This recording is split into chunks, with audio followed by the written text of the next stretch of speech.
Joseph Cooper, lead anchor. Reed Bartolome, co-anchor. Lee Perez, sports and economics.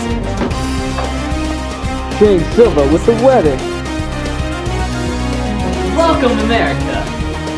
To Channel 44, PRLMO 91233. GU not. In today's news, the Wright brothers created an airplane that flew 150 feet. Ted, show us that story. So, brothers, where did the idea of the airplane come from? Well, we're working in the garage right there, playing with some bikes, and we thought, why couldn't we use propellers like the tires on a bike? So we put some wings on it, and we flew it, but we crashed. We crashed. Wait a minute, if you crashed, I thought you flew it. We did, but we took the idea from my mom's best friend's uncle's daddy's boyfriend. Yeah. What else? I don't know what else. Looks like the Wright brothers were fake all along. Education has... Hey guys, look at this new camera that George Eastman made. Security. Get him out of here. Somebody. Oh my gosh. Now, as I was saying, education has changed a lot over the past couple of years. We now have compulsory attendance laws which force children to go to school. Also, immigrants are angry because their children are becoming Americanized in the American schooling system. Now the lead for sports. Spectator sports are becoming a big deal now, such as tennis and baseball. But I really want football to kick off. Now we're gonna go to Jason, who has a little boy named Charlie. He's gonna tell us a story about child labor. I'm here with Charlie. Can you tell us what happened? Well, the boss makes me work a long time, and it's dangerous. And now I gotta go to school because the government makes me.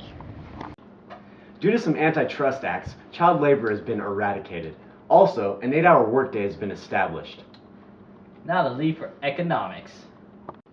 Hershey and Coke are on the rise, but Johnny Appleseed, he's on the DL. And all those people that don't know my hip lingo, the down low. And also, men's work rate is at 98%, to women's only 2%. So as you know, it's a man's world. I love McDonald's. Can I get a job here? Sure. What's your references?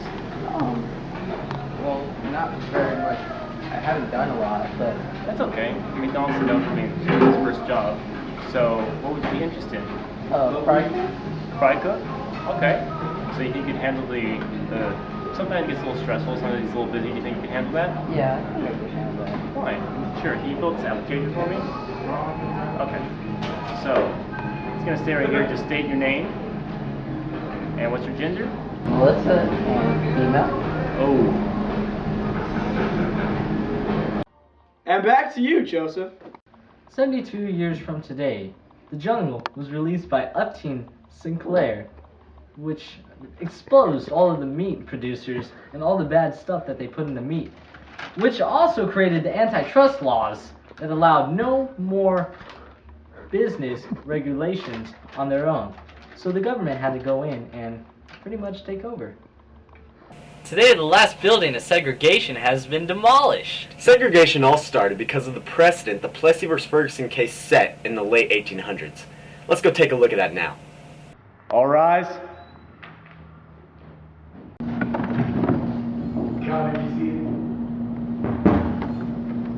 Alright, so Plessy v. Ferguson case is now in session. Mr. Plessy, you can state your case. My name is Plessy, and as a black man in America, I feel discriminated against, and equality just does not exist. This all started when I went to go get on a normal train ride. I sat down, and a white man told me to get up. I said, why? He said, because you're black. I didn't agree with that.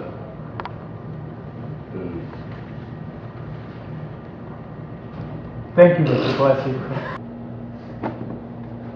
Now, I do believe that this Negro here does not have the right to sit in my seat just because he happens to be black.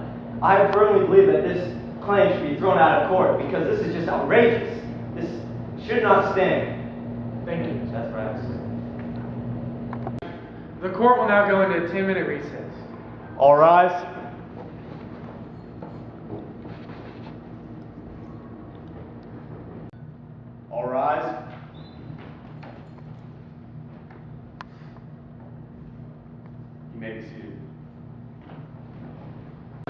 Yeah, the Plessy vs. Ferguson case I looked into. Now, there's nothing wrong with the 14th Amendment saying, well, it says that you have to be separate but equal with facilities. Separate but equal in facilities and public. There's nothing wrong with separating races. So, in this case, I favor Ferguson. Your case is dismissed, Mr. Plessy.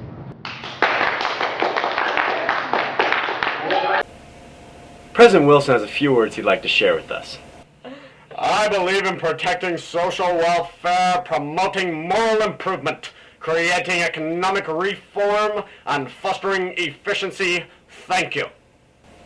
Now let's go to the debate where Wilson and his accuser are speaking. So, President Wilson, you oppose federal anti-lynching legislation, and you argue that these crimes fall under state jurisdiction, the opposite of what you campaigned for. Why is that? I'd like to answer that question right now. The federal government has no power over the state legislature and how they approve and disapprove of anti-lynching crimes. Thank you very much. Why, President Wilson, are the federal offices segregated again? Separate is my belief and I will never give it up.